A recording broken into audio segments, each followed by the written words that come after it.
Good evening. Thank you all for coming, and we really appreciate your enduring this chilliness, but you can see that the numbers couldn't have been hosted in our smaller auditorium. It's a pleasure to be here tonight with Ai Weiwei, our artist and guest. Before we begin our conversation, we wanted to share with you a very short video showing the intensive labor and work that was involved in installing Maybe, Maybe Not. Thank you.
So, good evening again. And before we begin, you can see also this very long line of credits of people who worked so hard to accomplish this complex and challenging exhibition, and we're very happy and proud to open it tonight. We will begin our conversation, and I chose to follow some of the works in the exhibition as a kind of point of departure to discuss both the issues that are close to your heart as an artist and an activist, and also to touch on your truly unique biography. And we'll begin with Kipe, one of the works that is at the far end of the exhibition. And I would like to begin to ask about your childhood memories, because you were born in Beijing. In 1950s, you would have had a very different life had you been born in Berlin. In 1957, yet when you were less than a year old, your family was actually exiled from Beijing. Can you tell us a little bit about your early childhood memories and the way that it relates to Kipe? First, I'm very happy to have a chance to sit in here and to meet most impressive audience I have ever experienced. It's lovely land, lovely people, and I feel very happy this moment. And she just mentioned I was born in Berlin, but it could be same kind of difficulties if I was really born in Berlin. And so I born in 1957. The year I was born, my father was exiled. He was poet, and he was criticized as anti-revolution, and become an enemy of the state. So I basically growing up with him from the how do you call this kind of exile camps. So that's why it tells many things. Why my character become like this, it's always you can see from the childhood. So, yeah, then my life become gradually after 20 years become better after Chairman Mao died. So I moved to New York, spent 12 years in We're New getting York. to that. Okay, I come too fast. Okay. You sort of jumped. You mentioned your father. Since the programmed here. The replacement of Chairman Mao. You mentioned your father, the poet Ai Ching, and he was proclaimed the enemy of the party, and was you and your family found yourself in labor camps. away from Beijing for 19 years.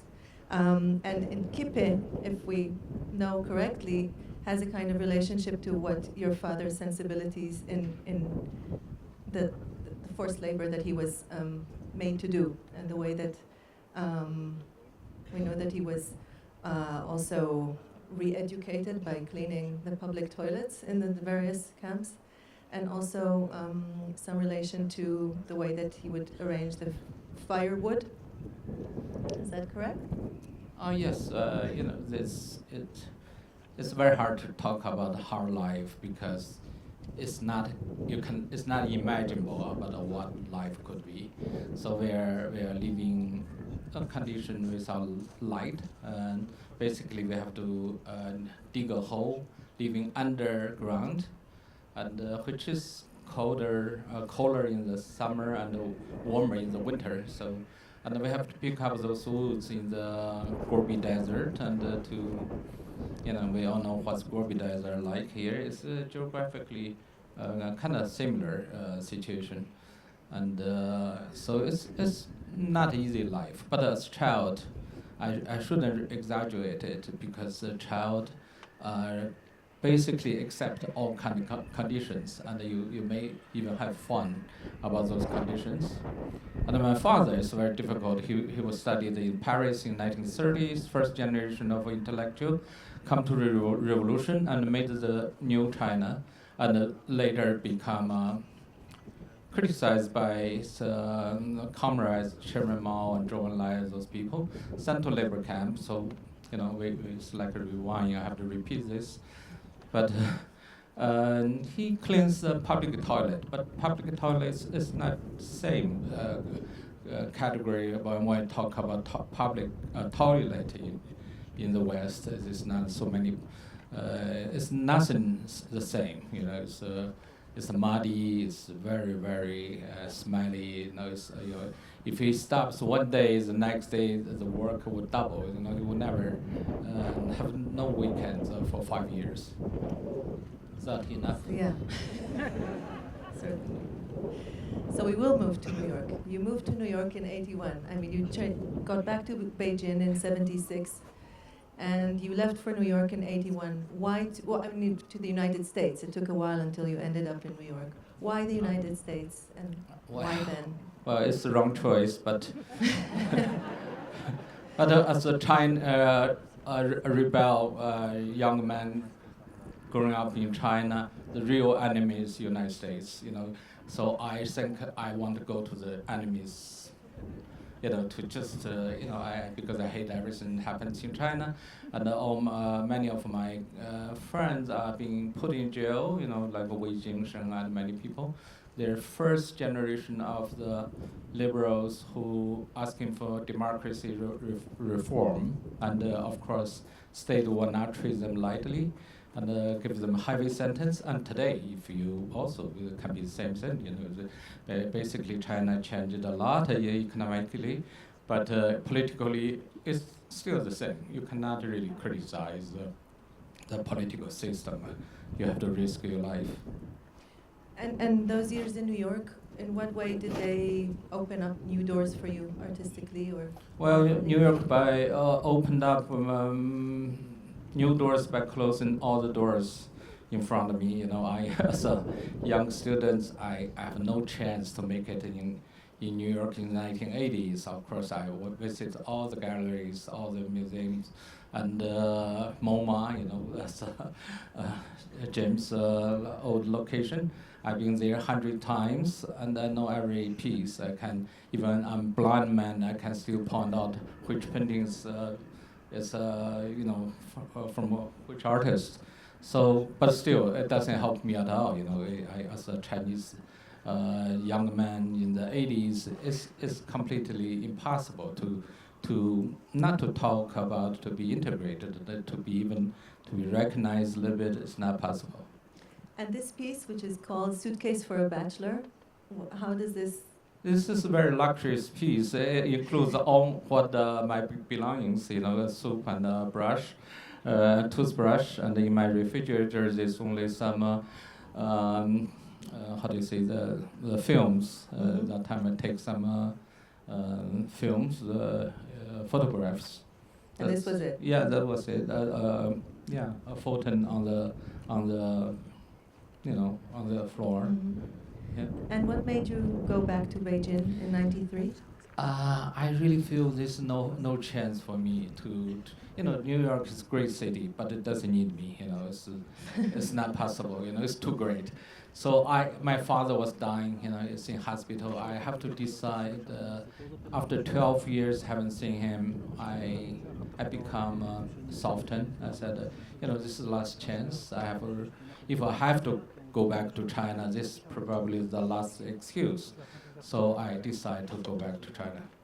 And what did you find in China when you got there? I found China almost everything changed. The road, the building, and people are really living not much difference from from the look of the Western society, but something never really changed a bit. It's about freedom of speech, democracy, or human rights conditions are still very low.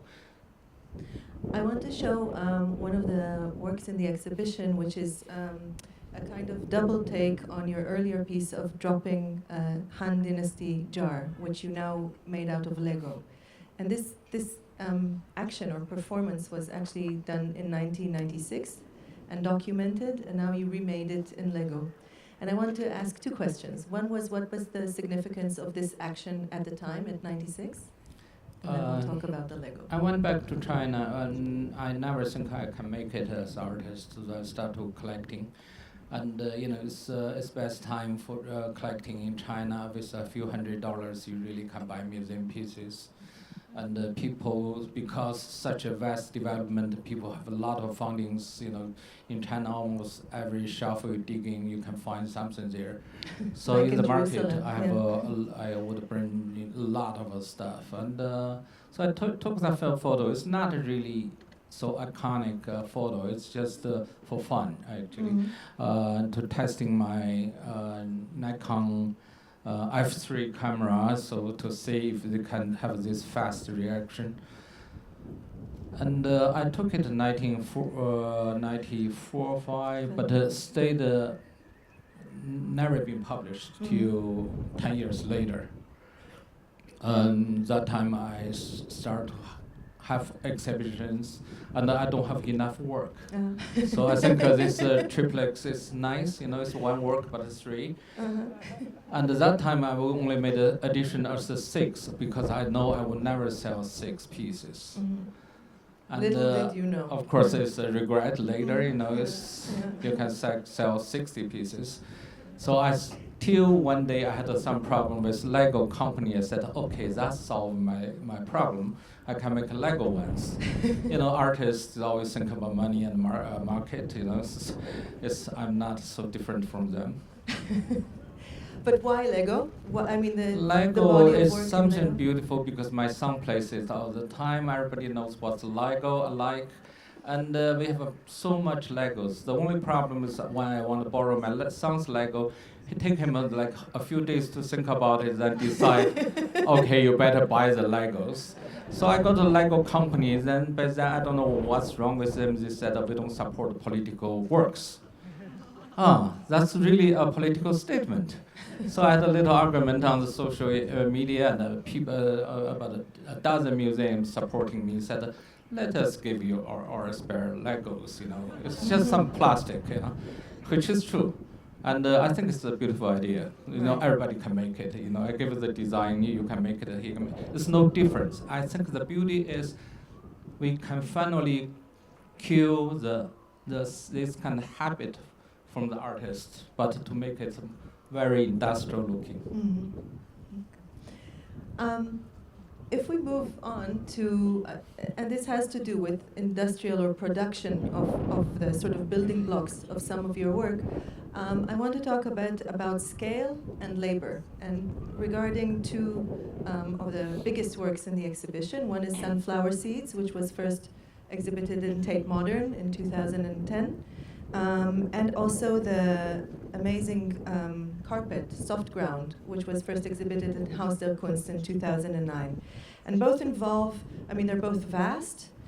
Here we can see in this image from the gallery, from an installation shot, you can see the carpet, which mimics the marble floor in the Haus der Kunst, each sort of individually copied and handmade. Every tile of this massive carpet. And in the next slide, you'll be able to see sunflower seeds, which we also saw in the video. Why the scale? Why working in such massive sizes, and when did this begin in your work? This often misunderstanding is I like the scales, large scales, which is not exactly the truth, because I think our skills, the understanding of skills, because from our human perspective, if this elephant walks in, it would never even noticed, you know, this so-called scale problem. My scale measurement is really from, I think in the 90s built so many museums with such a large scale. I think I can never really cope with that situation. Mm-hmm. So I have to make something larger to make people, you know, this is a broad audience now. You know, Mm-hmm. it's a Tate Museum, you have this Turbine Hall. I mean, you have 1 million people coming. I mean, smaller scale is not so nice to invite a group of guests to your home for dinner, but you have one small table. I mean, and how can people be happy for that? Mm-hmm. So I just, you know, and also a lot of time I'm not very good in calculating. So I said, let's make some sunflowers, which is really difficult because each of them are very small. So take less than 2,000 people, worked for 2 years, created about 100 million pieces. Right. It just barely covered the ground of Tate Modern. And yeah, that's. But China, we have a labor, you know, we have a strong labors, and the whole town of that city has a strong tradition since thousands years ago making porcelains. So everybody involved, especially housewives or women, they bring those things at home and make at home, and in between their cooking or wash dishes, they start to paint a few. They're all very skilled, Mm-hmm. and they love it because it's extra money. You know, Chinese always like to make extra money, and this is you know, it's a society most motivated by capitalism, Mm-hmm. and yeah. And what is your relationship to I mean, it ends up that you are in a way responsible for the livelihood of hundreds and hundreds of workers. What kind of a relationship do you have with all this workforce working to accomplish? It's all just these like work? any relationship in the capitalist society, you know. You Okay. exploit them, you know. You know, you pay them less and you get more. You know, you're happy once they, you know. It's just no difference. You know, we are not innocent on that. You know. Okay. This was unexpected. Sorry, it's maybe No, too we're all honest. for honesty and openness and transparency. I also want to, we'll talk about your team later, because this is also has to do with a kind of more closer work team that works with you, but I'll get to that in a moment. At the end of the gallery with soft ground, there's this enlarged selfie illumination. I don't know if we can see it here, yeah, that shows you with a kind of bright light surrounded by what seems to be police officers. Can you tell us about the circumstances when this selfie was taken, and where does this belong in your artistic output? How much time we have here? We're good. If Okay, you're not I'll too try to cold. make it short. It's a photo I take in elevator. Actually, the image are reflections from the shining elevator, you know, stainless steel panels. So that night I was traveling to an earthquake location to investigate the deaths of students. There's over 5,000 students dead during May 12th, 2008 one shake make almost 70, 80,000 people disappeared. In China, if you disappeared as a farmer, which everybody understands, you build your house and you don't build strong enough, you're dead. I mean, it's too bad. But students, the government is supposed to build strong buildings for students, and this should not be collapsed. So the government will keep us the question who dead and why they're dead, because we all know it's corruption. And of course, the government will never answer any question. This is just China.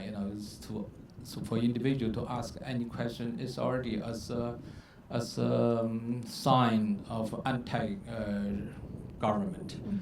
But I'm a little stupid. I keep asking that question, and then of course the answer is silent.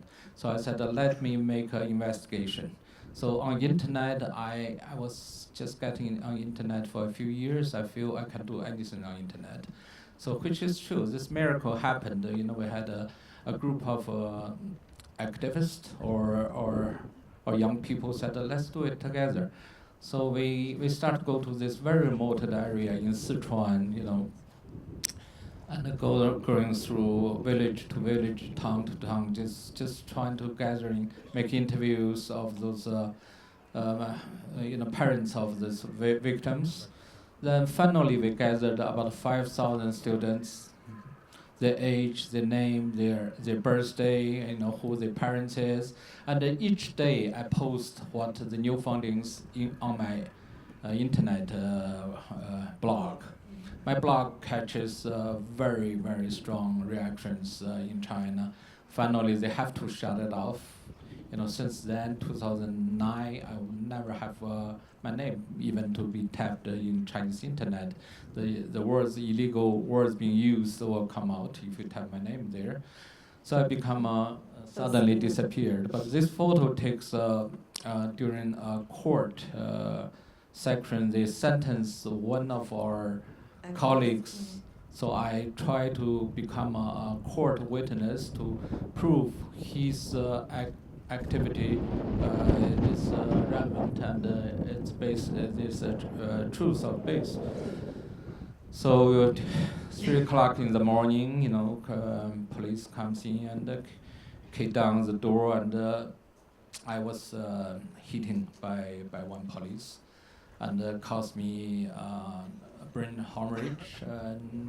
Later, 1 year later, but this photo just after that beating, we went into this elevator, and before they recognize what I'm doing, already took a photo from the reflections, and I sent it on internet. I said this is the best one, and during the event, that photo has been very widely spread on the Chinese internet, and in German magazine Spiegel, they use that photo to say this is handphone revolution, a symbol of that, and this just come from a coincidence.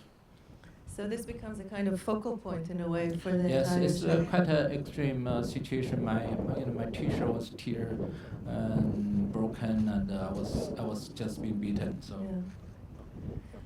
You've paid a personal price for your outspoken stance and your activism. This was one case, and also your arrest for 81 days without trial in 2011. I want to ask, before we move to that, what kind of price, if at all, does this involve with the people who work with you? You have a big studio in Beijing. There are many people who are involved in your work and very close to you and close to your work, your family, your friends. How does this affect the life of the ones who are close to you? I was detained on the way in the airport, and of course secretly, with my face being covered up to a secret detention, and not allowed to find a lawyer or make one phone call to my family. So basically, I just disappeared. This kind of thing not only happening to me, but to human rights lawyers or activists all the time. Still, I have many friends in jail at this moment. They either being put in jail without accusation or without a way to know where they are or how long they're going to be like that. And there's no trial, or only secret trials. And suddenly one day you may find them on CCTV to confess their so-called their crimes.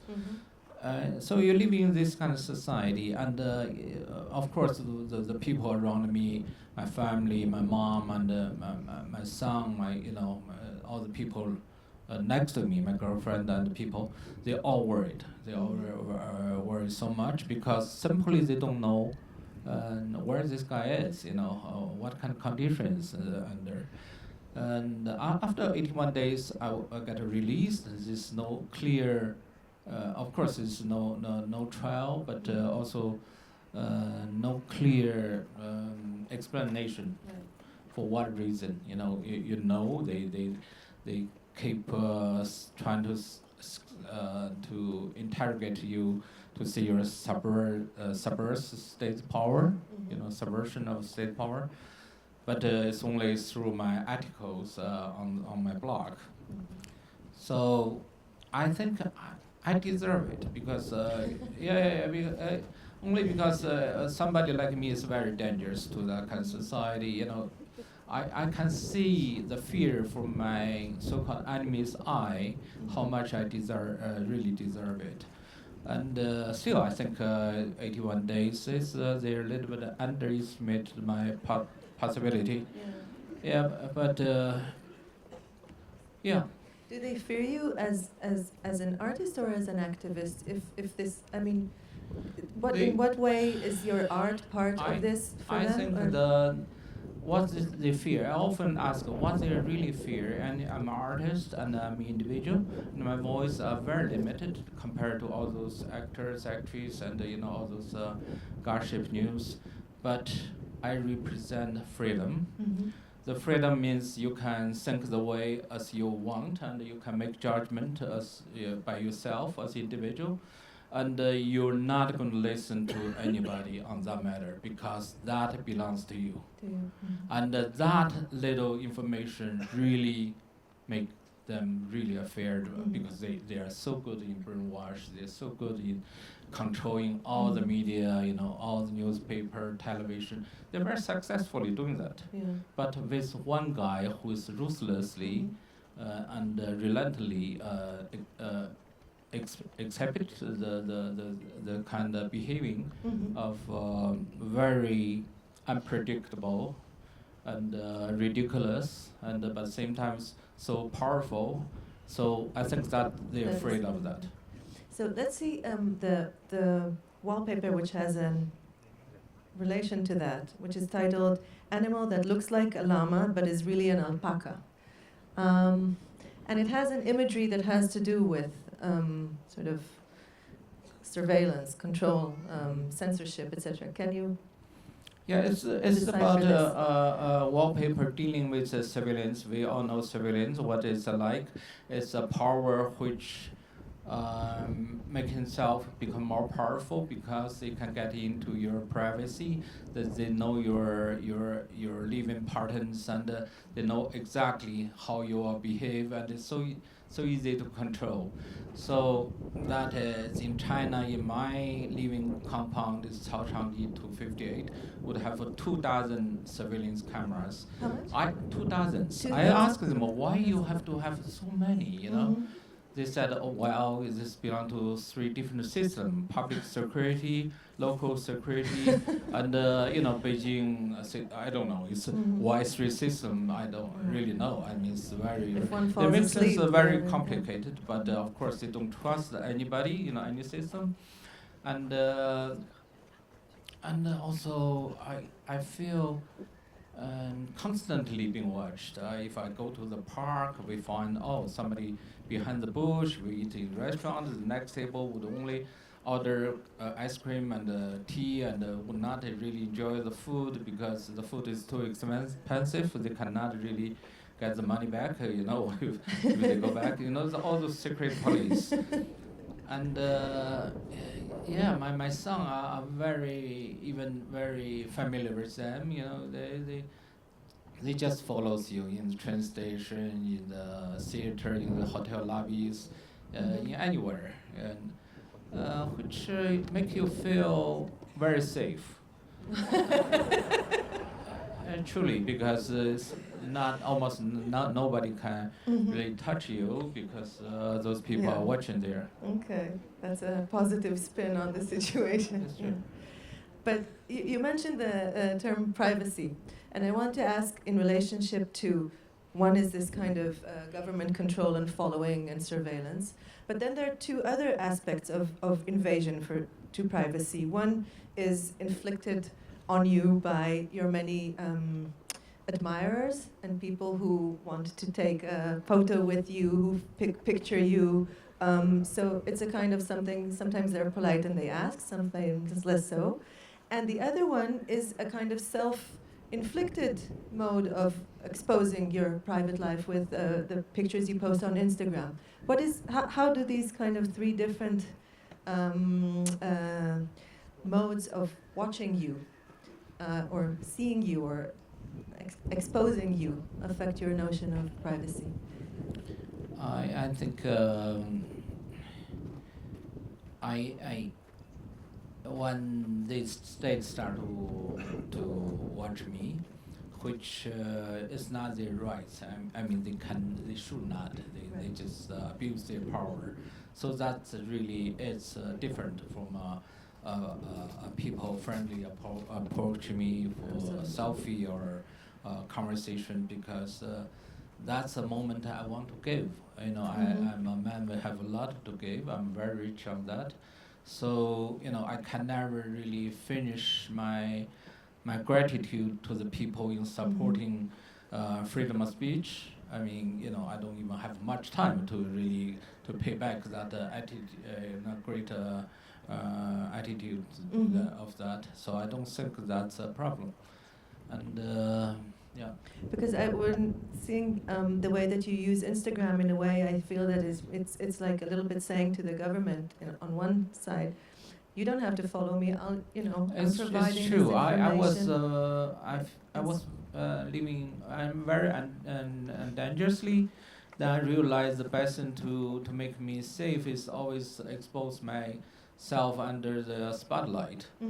So yeah, the time of beating is midnight, even 3 o'clock in the morning. You can see they don't want to do it in the bright under the sunlight. That's why I like Israel. You have a lot of sunlight here. Yeah. And in the past 4 days, I spent 2 days on the beach. I'm too much exposed to the sunlight here. We should have titled the exhibition Illumination. I want to move on to a different aspect of the exhibition, and that is to the way that you use space. We'll move to the next slide. We'll maybe return to this.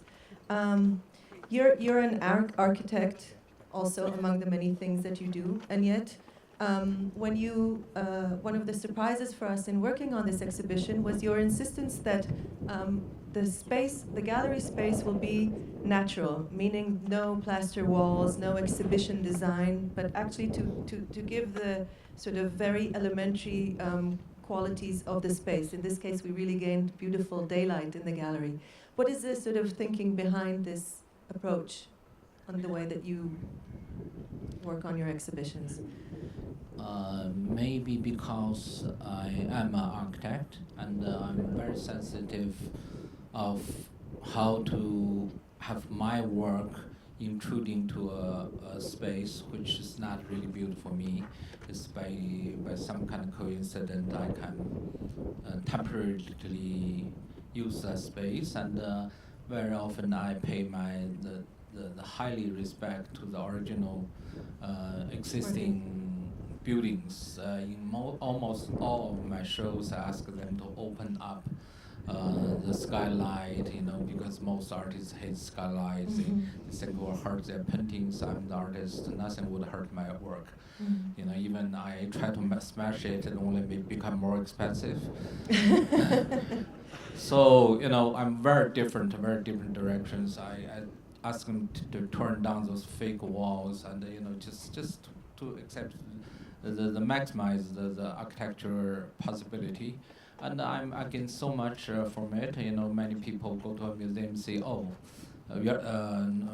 we never imagined that museums look like this. Like in Florence, we have the show in this Palazzo Strozzi. I mean, the wall, the windows all covered. Come on, you have a Renaissance building. I mean, the windows and doors are really part of the character of the building. It's like you chop off somebody's arm, say this looks better. I mean, so for me, I said let's put the arm back, just for temporarily. So, and all those museum people said, oh, we never realized the building is so beautiful. They said, okay, so I said, what's behind this wall? They said it's a fireplace. I said, just take the wall down. I love to see the fireplace. And a beautiful fireplace there. My works very well with the original building. And how do Actually, you... my work's not so impressive. It's only the building make it better. And how do you go about, I mean, aside from the physical space and the immediate context of a space, a building, a museum, or another setting, how do you go about, or how much is it important to you, the context, the cultural or the political context of where you're showing? You've shown in so many different countries. Just in the past 5 years, it's kind of mind-blowing, and some of them you weren't even there to be for the opening of the show. It is, yes, you mentioned very important factor. I go to a show, it's not I have something eager to tell people, but rather I put myself in a situation which I can learn, I can experience, I can meet people, I can exchange ideas, I can find out how silly I am, and receive some criticism. And very often people today are too polite and not really speak out, to say, hey, get this kind of garbage out or something like that. But my intention is to generate and to provide this possibility to have discussions, to be involved, to face in the problem, and this is always I believe. In this particular context here, in our own landscape, you created two new works. One is the iron trees that Eyal had mentioned, that are here in front of the Shrine of the Book. And the other is a video that you shot in Gaza last year, Laziz, which we don't have a still image, but it's one of the most powerful works in the exhibition. Can you talk a little bit about this, the way you approached showing here, and what do these two particular works have to do here? The trees come from the branches, old branches all over the southern China's mountain. Those trees are dead hundreds years ago, could be, but in the very, scary mountain, and nobody can take them down. So I collect them and put those branches belong to different type of trees together. And very often it's hardwood trees, and because it's not rotten after years.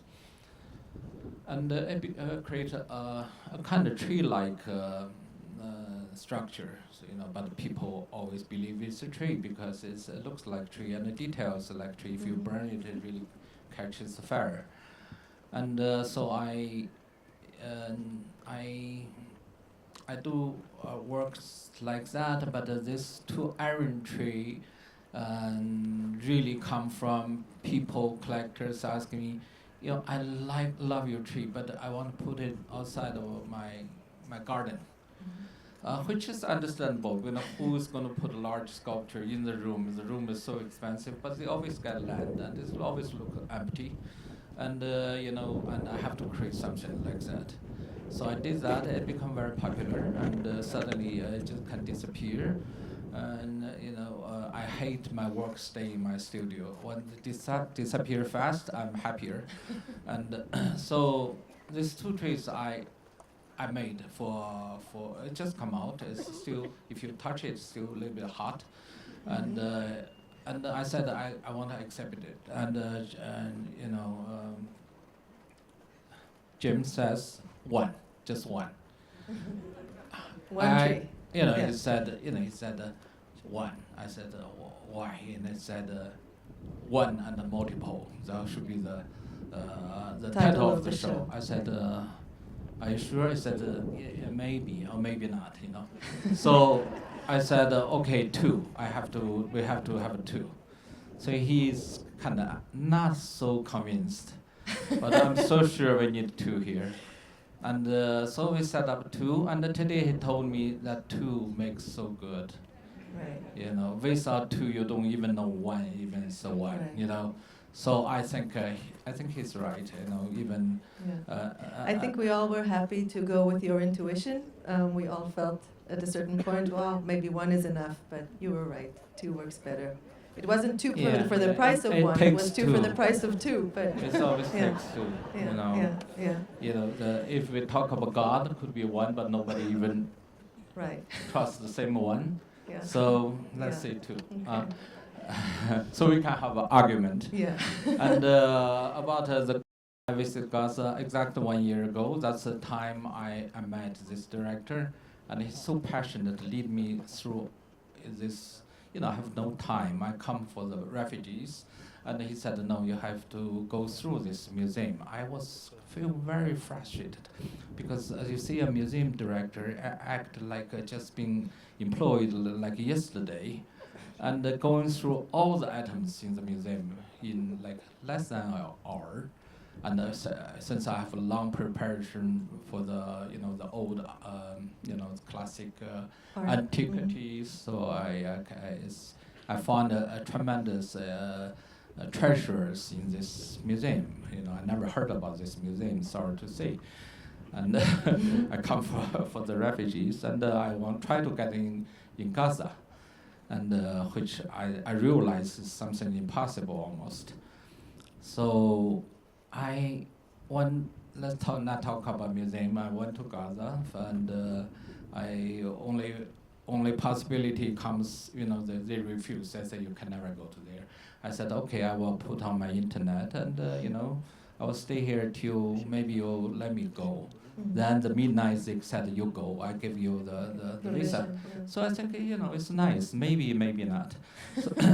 So everything's negotiable here. I love that attitude because Chinese is like that. Mhm. Chinese just exactly like Jewish. Mhm. Everything's possible, everything's negotiable, and everything's impossible at the same time.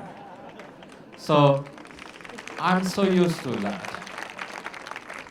So I don't want to Gaza then see the condition I maybe already heard about. I don't even need to repeat. It's unbelievable. If you come from Israel, then you go to there, then come back. You think you should be in mental hospital or something. You have to take some drugs or something, because it's not real. Then I realized this tiger in this so-called zoo, and all the animals are already dead and dread, and it's so scary. It's animal once it's dead, it become all gray color. Doesn't matter how beautiful you were before, you all look gray. And it's so scary. But this one tiger is still alive in the cage. So I said, oh, what can we do? They said, okay, each day they have to eat like 40 pounds of something. So we down money, and we said, okay, keep it alive, just keep it alive before we totally forget it, because we all forget it. Doesn't matter if we die or not, but that's human nature.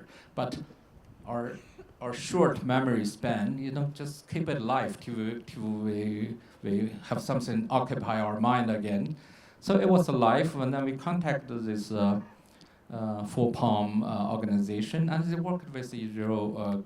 They have been working, make effort for a long time before us, and Israel government and the Gaza government all agree this animal deserve freedom. So they move it to Africa now. This animal, tigers, his name is Laziz, enjoys the nature, and put his food on the grass again. And you know, it's so simple. It become, you know, it doesn't make it become something else. It's a Yeah. tiger. So It's a kind of happy end to a very yeah, unhappy it's situation. it's a happy end. It's, you know. Yeah. We're almost at the end of this conversation, and I wanted to ask you, and this regards the sort of cultural differences in the different contexts where you show. Who's your imaginary viewer when you create a new work? I don't know. I trying to find my imaginary viewers. That's why I'm still making art, and you know, maybe not. You know, it's Mhm. not. And this part of it is kind of lost in translation, and I think that we tried in this exhibition to give some of the more underlying layers of maybe cultural understanding of the things that you do that have a kind of more personal or local aspect. And I want to finish with a personal question and to ask you, what does your name mean? What does Ai Weiwei mean in Chinese? Ai is kind of grass. When they do acupuncture, they use this grass for healing. Wei means future and also means no. So you have a double future and a double negative. You know, it's very much fit into my character, I guess. So with this, on this happy note, thank you very much. Thank you for your Thank you. generosity. Thank you so much.